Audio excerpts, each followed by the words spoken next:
कर दिया गया है। अब इसी पर अधिक चर्चा के लिए हमारे साथ हमारे खास मेहमान जुड़ चुके हैं। खास मेहमानों का रुख करेंगे विदेशी मामलों के जानकार प्रोफेसर मनोज कुमार जी हमारे साथ है। सर, बहुत स्वागत है आपका इंडिया न्यूज पर। और साथ ही defence expert retired colonel TP Tyagi ji हमारे साथ है। सर, बहुत स्वागत है आपका भी इंडिया न्यूज पर। टीपी त्यागी सर, सबसे पहले आप ही का रुख करना चाहूंगी मैं।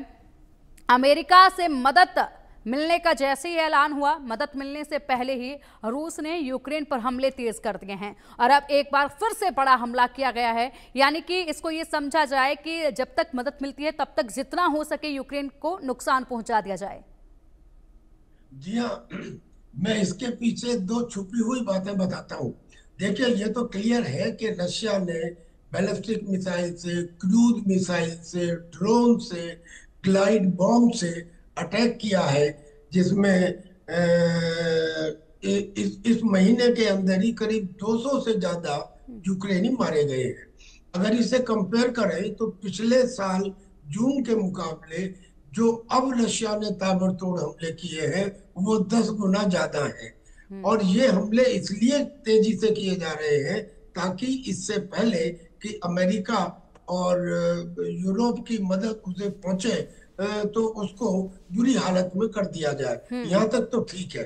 जो उसके पुराने एम थे रशिया के, वो मेंटेन कर रहा है। लेकिन उसके अलावा दो नई चीजें हैं इसमें। पहली बात तो ये है कि अगर आप गौर करें तो रशिया ने डोनेस्क के वेस्टर्न रीजियन में उन माइंस के क्षेत्र के ऊपर हमला किया और उन पर कब्जा किया जिस एरिया में लिथियम की माइंस थी, यानी कि रेयर अर्थ मटेरियल में लिथियम की माइंस थी। तो पहला एक तो ये चीज सामने नजर आ रही है कि रशिया उन क्षेत्रों के ऊपर जल्दी से जल्दी कब्जा करना चाहता है जिनके अंदर यूक्रेन में रेयर अर्थ मटेरियल है, ताकि यूक्रेन की अमेरिका के साथ बार्गेनिंग पावर को खत्म किया जा सके। क्योंकि यूक्रेन ये कहकर कि मैं अमेरिका को देने के लिए तैयार हूं, अगर अमेरिका मदद करे तो यूक्रेन की बार्गेनिंग पावर को खत्म करना। दूसरा, हमले में जेपोरेजिया में या ओडेसा में या खार्किव में या सुमी में या नीपर में, यहाँ तो हमले पहले भी होते रहे हैं।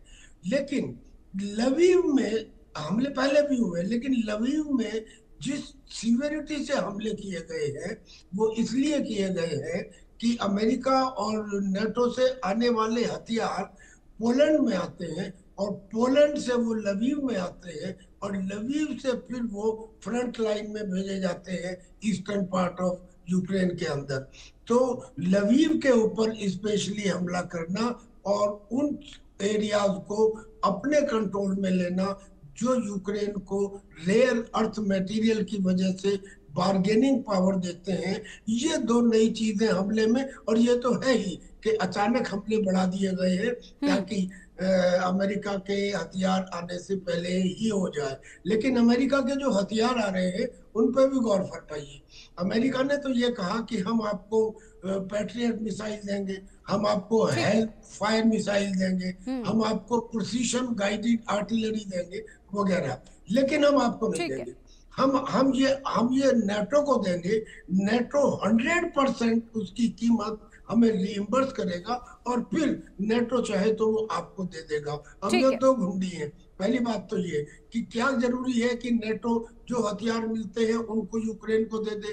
दूसरे, क्या जरूरी है कि नेटो 100% रीइंबर्समेंट पैसा देने के लिए तैयार हो जाए। और तीसरा, एक षड्यंत्र भी ये भी हो सकता है कि अमेरिका खुद डायरेक्ट वेपन भी देना चाह रहा हो, लेकिन आड़ लेना चाह रहा हो कि मैं नेटो के थ्रू ही भेज रहा हूं।